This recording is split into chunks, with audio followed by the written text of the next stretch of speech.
Breaking news చూస్తున్నాం. Kaleshwaram commission విచారణలో భాగంగా ఆనాటి నీటిపారుదల శాఖ మంత్రి టి హరీష్ రావు నేడు విచారణకు హాజరు కానున్నారు. ఉదయం కమిషన్ కార్యాలయం బీఆర్కేఆర్ భవన్లో జరిగే విచారణకు హాజరవుతారు. అయితే కాళేశ్వరం కమిషన్ జస్టిస్ పినాకి చంద్రఘోష్ విచారణలో భాగంగా ప్రాజెక్ట్ బ్యారేజ్లో నిర్ణయించడంలో కీలక వ్యక్తిగా హరీష్ రావు నీటిపారుదల శాఖను నిర్వహించారు. కమిషన్ ముందు ఆయన చెప్పే సమాధానాలు కీలకంగా మారనున్నాయి. హరీష్ రావు కూడా సీఎం కేసీఆర్ ఆదేశాలకు అనుగుణంగా వ్యవహరించారని చెబుతారా, లేక అన్నిటికీ కేబినెట్ నిపుణుల కమిటీ ఆమోదం ఉందని చెబుతారా అనేది ఆసక్తి నెలకొంది. అయితే కాళేశ్వరం కమిషన్ ముందు 114వ వ్యక్తిగా మాజీ మంత్రి హరీష్ రావు హాజరు కానున్నారు. మేడిగడ్డ, అన్నారం, సుందిళ్ల బ్యారేజ్లను అక్కడ నిర్మించాలని నిర్ణయించింది ఎవరు? అక్కడే ఎందుకు నిర్మించారు? కేబినెట్ ఆమోదం ఉందా? తదితర అంశాలను ప్రశ్నలు అడిగే అవకాశం ఉందని అంచనా వేస్తున్నారు. మరోవైపు హరీష్ రావు విచారణకు తన అనుచరులతో కలిసి భారీ కాన్వాయ్తో రానున్నట్లుగా పార్టీ వర్గాల ద్వారా తెలిసిందే. ఇప్పటికే మాజీ మంత్రి ఈటెల రాజేందర్ విచారణ పూర్తయింది. ఈ నెల 11న కేసీఆర్ విచారణకు హాజరు కావాలని కమిషన్ నోటీసులను జారీ చేసింది.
బ్రేకింగ్ న్యూస్ చూస్తున్నాం. కాళేశ్వరం కమిషన్ విచారణలో భాగంగా ఆనాటి నీటిపారుదల శాఖ మంత్రి టి హరీష్ రావు నేడు విచారణకు హాజరు కానున్నారు.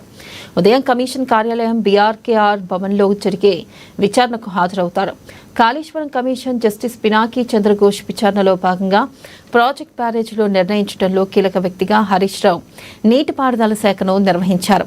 కమిషన్ ముందు ఆయన చెప్పే సమాధానాలు కీలకంగా మారనున్నాయి. హరీష్ రావు కూడా సీఎం కేసీఆర్ ఆదేశాలకు అనుగుణంగా వ్యవహరించారని చెబుతారా, లేక అన్నిటికీ కేబినెట్ నిపుణుల కమిటీ ఆమోదం ఉందని చెబుతారా అనేది ఆసక్తి నెలకొంది.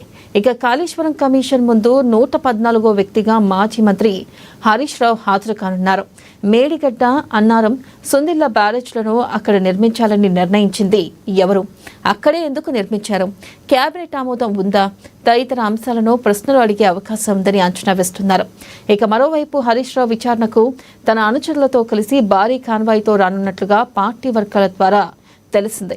ఇప్పటికే మాజీ మంత్రి ఈటెల రాజేందర్ విచారణ పూర్తయింది. ఈ నెల 11న కేసీఆర్ విచారణకు హాజరు కావాలని కమిషన్ నోటీసులను జారీ చేసింది.